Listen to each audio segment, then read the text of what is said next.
first became enthralled with Venice in 2007 when my husband and I were there on a trip for only a couple of days.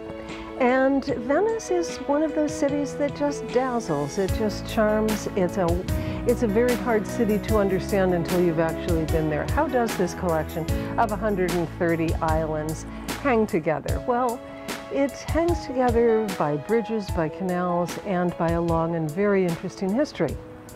We left on a walking tour from the Rialto Bridge, and after many, many hours of walking in the hot sun, we ended up in the Venetian ghetto, in the old Jewish ghetto that was started in 1516.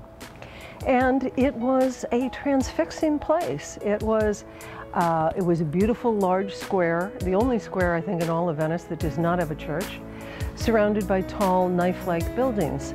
And it looks like a stage set. The only thing in the center of this expansive square is a beautiful marble wellhead.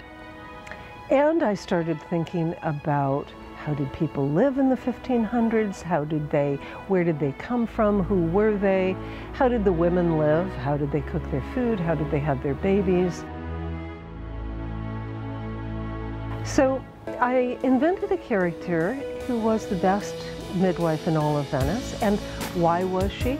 Because not only was she very skilled and very compassionate, but she's also very inventive. And she invented something that she calls birthing spoons, a rudimentary form of forceps to help her coax reluctant babies from their mothers' bellies. Her husband Isaac, whom she is very much in love with, has been taken captive on the island of Malta. And Isaac's problem is, how does he stay alive long enough to be rescued? The way slaves were treated was that they had to work, obviously, until they either died on the galley ships or until they were rescued by their family, or in Isaac's case, the Jewish community or his wife. And the story shifts back and forth between their two. It's a love story, and it shifts back and forth between their two different points of view.